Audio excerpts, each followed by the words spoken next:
Hello everybody, it's Maha here. We are in the garden again, and I was here last time back in September, and this garden was filled with rose bushes everywhere. I wanted to take you for a little walk and show you the rosemary bush before I take you in and talk to you about rosemary essential oil properties. So as you can see, the garden looks really different. It's quite bare compared to back in the spring and summertime, but the rosemary is really thriving. It's even got flowers. Look, it's got little purpley flowers. My fingers are freezing right now, and the rosemary bush is a really strong bush. It's very, very resilient. So I picked rosemary for the month of December because I felt like it suited my theme of the rebirth of the sun, and it has connections to the moon as well. It's linked to the sun. It's got a really sunny, warm quality, and because it's a native of the Mediterranean coast, it thrives near the sea. So it has its connections with the sea, the ocean, and the moon as well, in a way, in my opinion. Its name, Rosmarinus, is Latin, and it means the dew of the sea. So this is a really important essential oil in aromatherapy after lavender. And in herbal medicine, it's a plant that was one of the first plants to be used in healing. So as you saw outside, our garden is abundant with rosemary bush right now. It's a beautiful bush.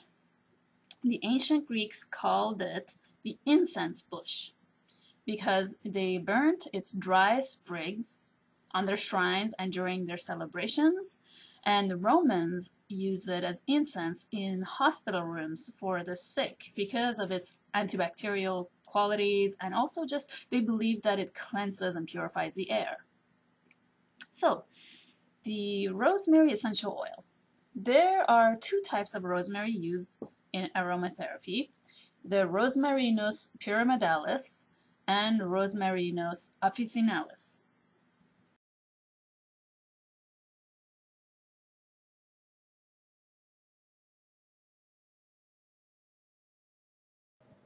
Rosemary oil is an excellent tonic for the heart, liver, and gallbladder, and helps lower cholesterol levels in the blood.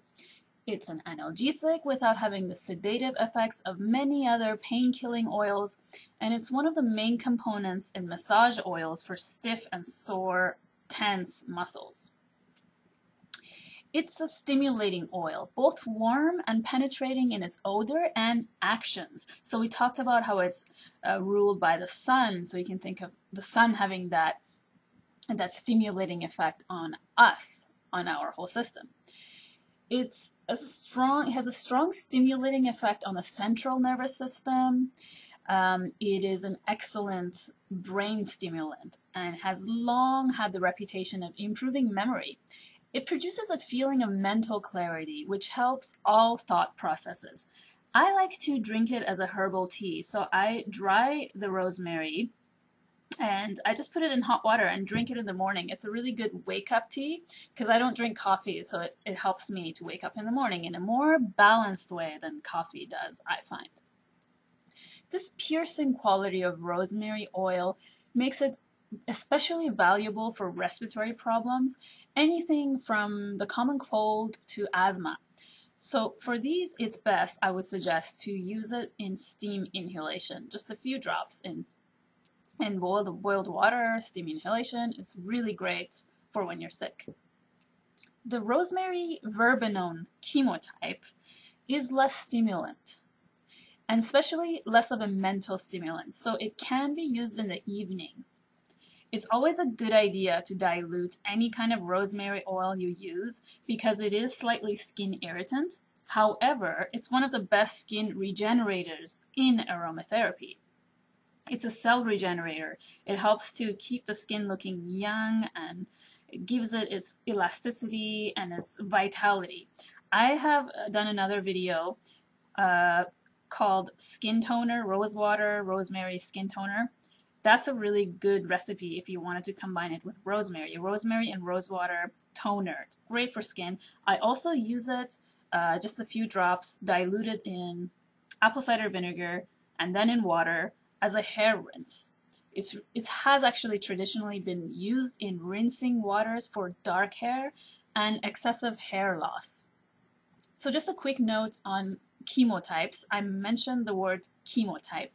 Chemotype is a term that's used in aromatherapy, which basically it talks about oils which have one component of their chemical composition that's kind of stands out.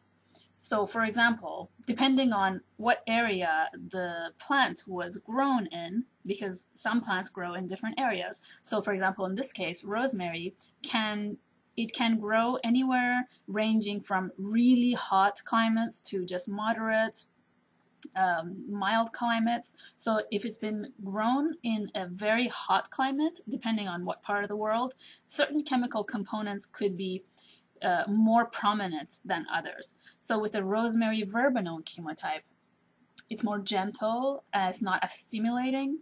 So like I said, you can use it at night and you can safely use it on the skin. In fact, it's the best. It's better than the other rosemary type for the skin. Okay, you guys, thank you so much for watching, and I will see you in Maha's Picks Part 3. Take care. Lots of love.